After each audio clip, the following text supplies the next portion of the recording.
kan masing-masing oleh Allah. Neraka ditugaskan oleh Allah Subhanahu wa taala untuk menampung orang-orang berdosa. Surga ditugaskan oleh Allah Subhanahu wa taala untuk menampung orang-orang yang beriman, orang-orang yang bertakwa. Dan begitu pun juga dengan aras ditugaskan oleh Allah Subhanahu wa taala sebagai tempat bersemayamnya Allah di atas sana. Sudah sesuai dengan tugasnya masing-masing. Ya, dan aras itu juga ada yang memikul, yaitu malaikat, teman-teman.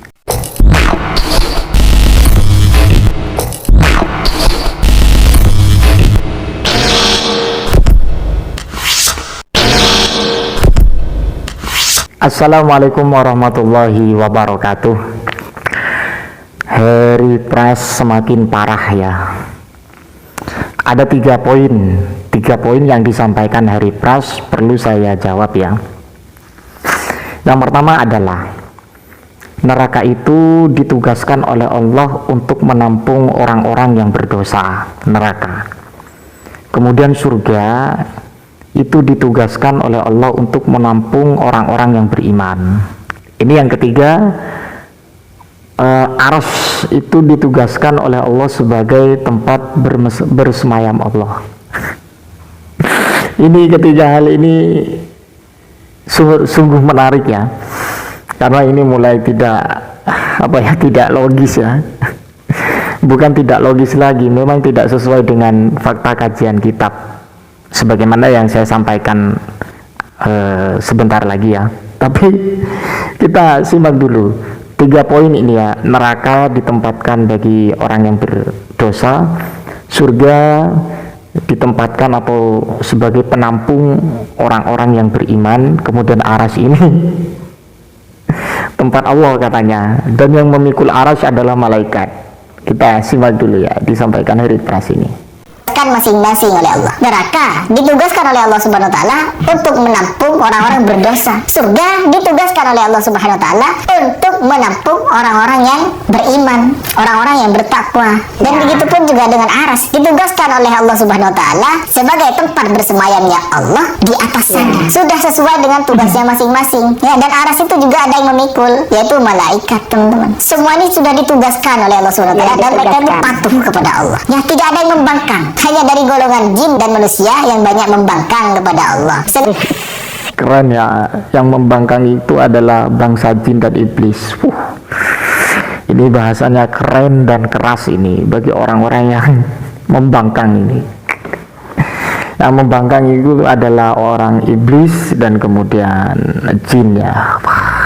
Parah. Tiga poin ini perlu kita sinkronkan dulu, bahwa di sini ketiga ini oleh Hari Pres dianggap tempat. Mengapa dianggap tempat? Karena ketiga-tiganya ini ada hubungan erat menurut Hari Pres. Kenapa? Neraka itu sebagai tempat menampung orang-orang yang berdosa, surga sebagai tempat menampung orang-orang yang beriman, dan aras ini tempat Allah bersemayam. Wah, Allah ini kok dikatakan mempunyai tempat ya sama Hari Pres. Ya, sekalipun masalah istiwa menurut Hari Pres, ya pandangan Hari Pres kemarin saya sudah jelaskannya. Kalau berbicara tentang Allah dikatakan bertempat, na'udzubillah min dzalik, ini tidak sesuai dengan pahaman kajian Ahlussunnah wal Jamaah ya. Butuh bukti, kiranya bukti yang dari awal sudah ada.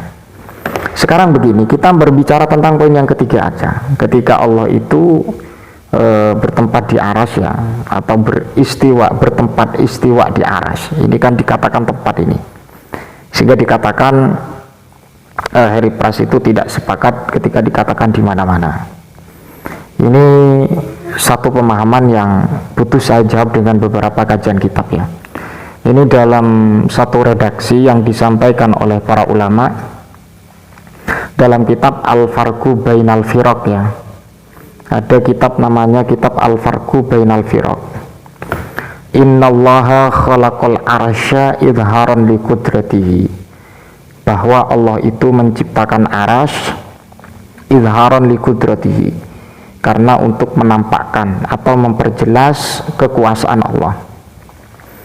Kita tahu kudrah itu termasuk sifat yang wajib bagi Allah. Jadi tujuan Allah menciptakan aras itu izharan li qudratihi ya. Allah itu memang menampakkan kekuasaannya dalam menciptakan aras. Saya ulangi lagi, innallaha khalaqal arsya izharan liqudratihi walam yattakhidhu makanan li zatihi. Allah menciptakan arsy karena menampakkan kudrah atau kekuasaan Allah, walam yattakhidhu makanan li zatihi, dan Allah tidak menjadikan arsy itu sebagai tempat bagi Allah, bagi zat Allah. Ini satu pemahaman yang sangat berbahaya ketika diadopsi oleh masyarakat.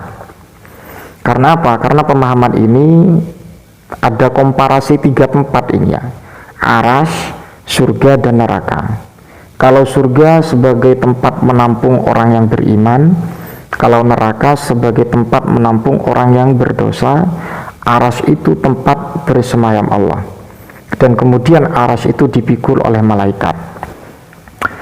Ini satu pemahaman yang sangat berbahaya menurut pandangan saya ketika diadopsi oleh masyarakat.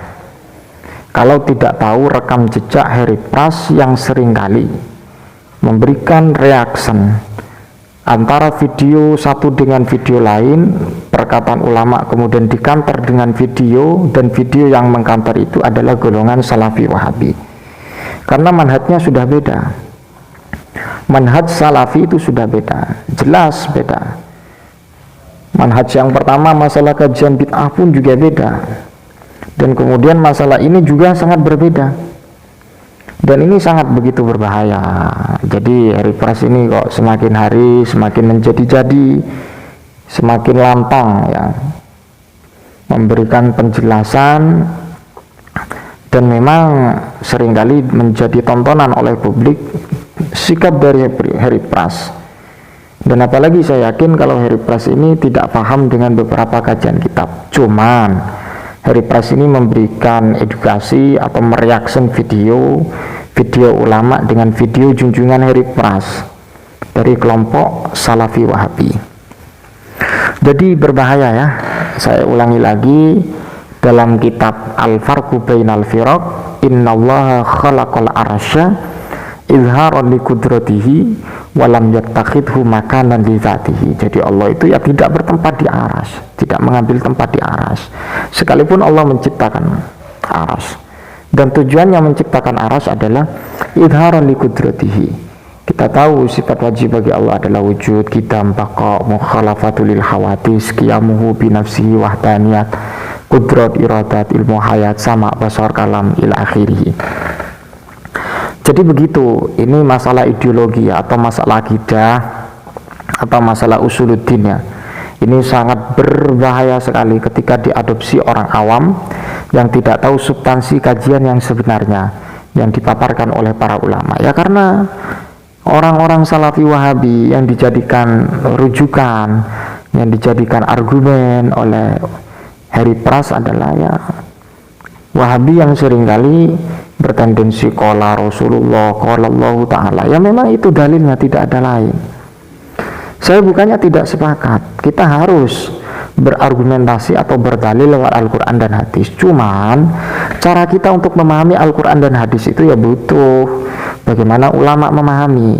Ya butuh ahli tafsir, butuh ahli hadis, butuh syarah hadis. Jadi seperti itu. Kalau kita memang benar-benar memahami substansi dari berbagai kajian kitab. Nah, saya yakin ya Harry Pras ini cuma bisanya edukasi, tapi ini berbahaya, ini berbahaya, ini berbahaya. Wallahu a'lam bishawab, mudah-mudahan bermanfaat. Ihdinas siratal mustaqim. Wassalamualaikum warahmatullahi wabarakatuh.